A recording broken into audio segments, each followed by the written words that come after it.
আসসালামু আলাইকুম। Jessore board 2019 নিউটনীয় বলবিদ্যা 1 metre এবং 0.707 মিটার দৈর্ঘ্যের দুটি সরু সুষম দ্বন্দ্বের ভরদ্বয় যথাক্রমে 10 কেজি এবং 20 কেজি। তো উদ্দীপকের সাথে সাথে যদি আমরা একটা চিত্র কল্পনা করি তাহলে কি দাঁড়ায়, যে 1 মিটার এবং 0.707 মিটার দৈর্ঘ্যের দুটি সরু সুষম দ্বন্দ্ব। তো এই দ্বন্দ্বটা এটা ধরে নিলাম হচ্ছে এটার দৈর্ঘ্য 1 মিটার, এটার দ্বন্দ্ব 1 মিটার, এর ভরদ্বয় যথাক্রমে 10 কেজি এবং 20 কেজি দেওয়া আছে। তো এইটা যদি হচ্ছে প্রথম দ্বন্দ্ব হয় 1 মিটার দৈর্ঘ্যের এল এর মান, তাহলে এইটার ভর কত দেওয়া আছে? এটার ভর দেওয়া আছে হচ্ছে 10 কেজি। তো আমাদের প্রথম কোশ্চেনটা কি, যে মোটরটি বন্ধ হয়ে যাবার পর প্রথম দ্বন্দ্বটি কতটি পূর্ণ ঘূর্ণন সম্পন্ন করবে। তাই মোটরটা কখন হচ্ছে ঘূর্ণন বন্ধ হয় দেখি, যে এদের উভয় দৈর্ঘ্যের সাথে লম্বভাবে স্থাপিত এবং মধ্যবিন্দুগামী অক্ষের সাপেক্ষে, এদের দৈর্ঘ্যের সাথে লম্বভাবে উপস্থিত মধ্যবিন্দুগামী অক্ষের সাপেক্ষে প্রতি মিনিটে যথাক্রমে 300 বার ঘুরতেছে। তাহলে এইটা হচ্ছে প্রতি মিনিটে 300 বার ঘুরে। তাহলে ওমেগা ইজ ইকুয়াল টু আমরা কি জানি, এখান থেকে আমরা কৌণিক বেগ বের করতে পারি। Omega is equal to 2 pi N divide হচ্ছে 3t। প্রতি মিনিটে 300 বার ঘুরে, 2 পাই গ নাম্বার 2 পাই ইন্টু এন এর মান হচ্ছে 300, টি এর মান হচ্ছে 60।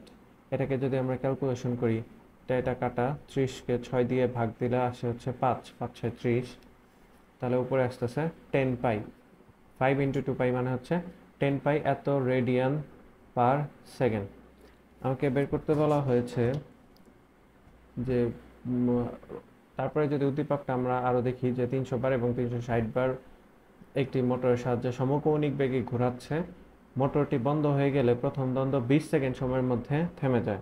20 সেকেন্ড সময়ের মধ্যে থেমে যায়। তো এই থেমে যাওয়ার মোটরটি বন্ধ হয়ে যাওয়ার পর প্রথম দ্বন্দ্বটি কতটি পূর্ণ ঘূর্ণন সম্পন্ন করবে, এটা আমাদের বের করতে বলা হয়েছে। তো আমরা এখান থেকে ওমেগার মান বের করে ফেলেছি। এরপর টি এর মান হচ্ছে 20 সেকেন্ড, 20 সেকেন্ড সময়ের মধ্যে থেমে যায়। তাহলে এই যে ওমেগা, এটা কি ছিল? আদি কৌণিক বেগ। আদি কৌণিক আগে হচ্ছে 300 বার ঘুরছিল প্রতি মিনিটে, যখন সুইচ অফ করলো 20 সেকেন্ডে, সেটার শেষ কৌণিক বেগ কত হবে? শেষ কৌণিক বেগ হচ্ছে 0 রেডিয়ান পার সেকেন্ড। 20 সেকেন্ড পর তার কৌণিক বেগ হয় 0 রেডিয়ান পার সেকেন্ড। তো এখান থেকে আমরা কি বের করতে পারি? আমরা থিটা বের করতে পারি, যে কতটুকু ঘূর্ণন সম্পন্ন হয়েছে ওই 20 সেকেন্ড সময়ে, এইটা কত রেডিয়ান ঘূর্ণন সম্পন্ন হয়েছে সেটা বের করতে পারি। সেটা বের করার জন্য সূত্র কি জানি আমরা? আমরা জানি theta is equal to omega plus omega not divide 2 into T. 20 second সময়ের মধ্যে থেমে যায়, শেষ কৌণিক বেগ 0, আদি কৌণিক বেগ ছিল 10 পাই, ডিভাইড হচ্ছে 2 ইন্টু টি এর মান 20 সেকেন্ড। এটাকে যদি ক্যালকুলেশন করি, উপরে 10 পাই, নিচে 2 ইন্টু 20, এটা কাটা, উপরে হচ্ছে 10, 100 পাই। তাই আমরা হচ্ছে কৌণিক সরণ পেলাম 100 পাই। আমাদের কোশ্চেন ছিল যে মোটরটি বন্ধ হয়ে যাবার পর প্রথম দ্বন্দ্বটি কতটি পূর্ণ ঘূর্ণন সম্পন্ন করবে, পূর্ণ ঘূর্ণন। এটা থিটার মান পেলাম যে এতটুকু কৌণিক সরণ হয়, এত রেডিয়ান কৌণিক সরণ হয়, এত রেডিয়ান। এখন আমরা কি জানি, যে এই বৃত্তাকার পথে একবার ঘোরা মানে কি? 2 পাই পথ অতিক্রম করা। একবার ঘুরতেছে মানে 2 পাই পথ অতিক্রম করা। তাহলে 2 পাই রেডিয়ান পথ অতিক্রম করে ঘুরে একবার, তাহলে 100 পাই রেডিয়ান পথ অতিক্রম করে কতবার ঘুরে? 2 পাই রেডিয়ান পথ অতিক্রম করে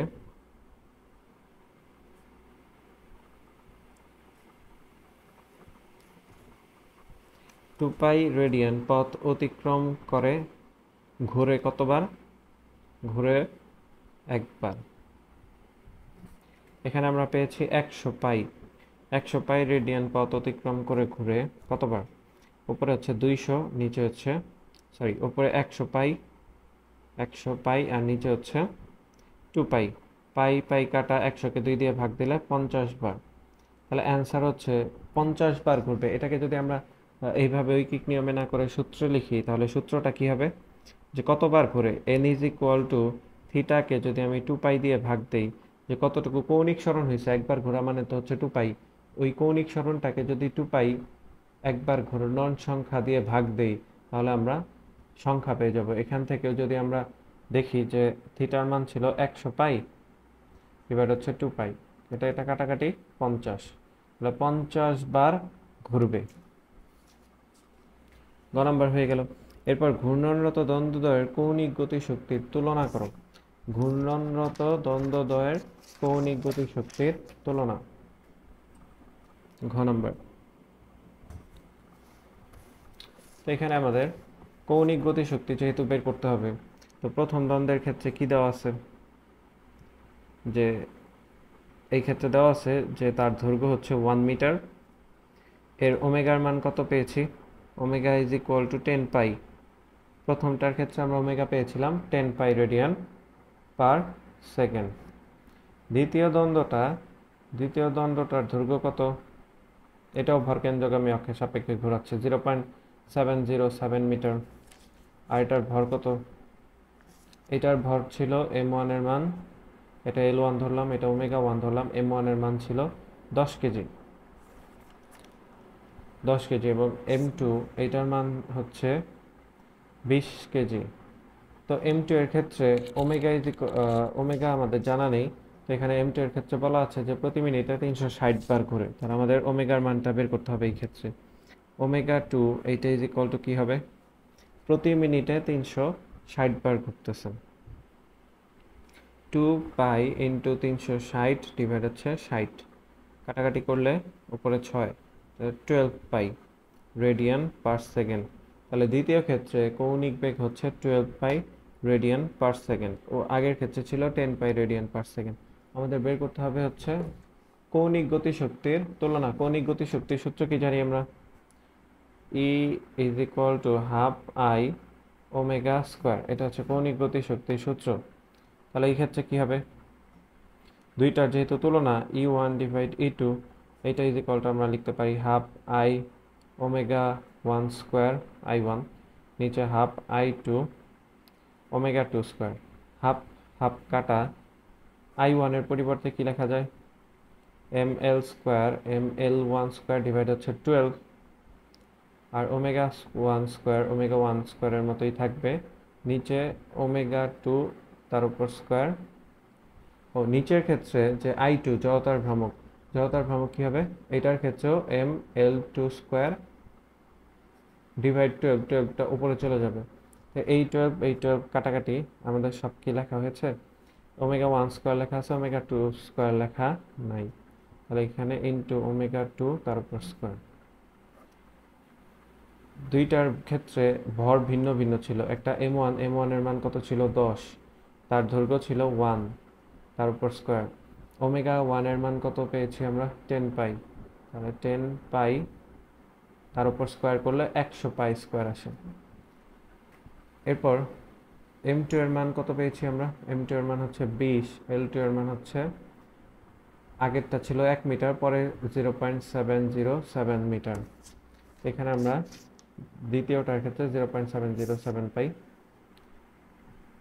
এত গুণন ওমেগা 2 স্কোয়ার, ওমেগা 2 দ্বিতীয়টার ক্ষেত্রে 12, তার উপর যদি স্কোয়ার করি তাহলে 144 আসবে, তার উপর পাই স্কোয়ার, এই পাই স্কোয়ার কাটা, তাহলে উপরে থাকতেছে হচ্ছে 10 ইন্টু 100, আর নিচে হচ্ছে 20 ইন্টু 0.707 ইন্টু 144।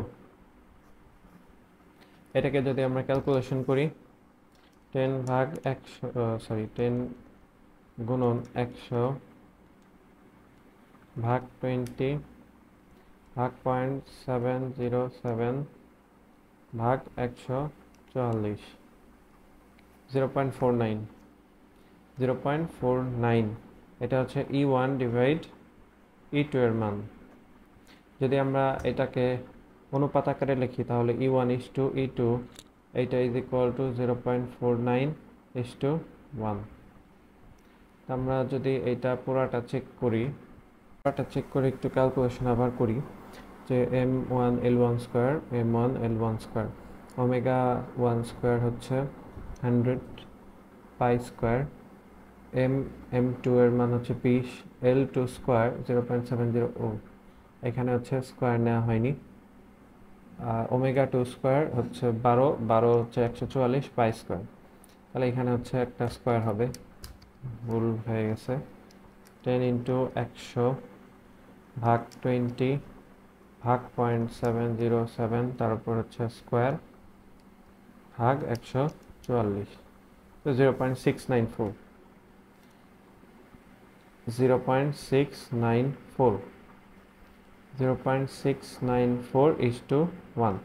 এখন আমি হচ্ছে প্রথমটাকে যদি পূর্ণ সংখ্যা বানাতে চাই তাহলে কি করতে হবে? উভয় পক্ষকে 0.694 দিয়ে ভাগ দিতে হবে। এটাকে যদি 0.694 দিয়ে ভাগ দিই তাহলে 1 আসে, আর 1কে যদি 0.694 দিয়ে ভাগ দিই 1 ভাগ অ্যান্সার 1.439 বা 1.44 লেখা যায়।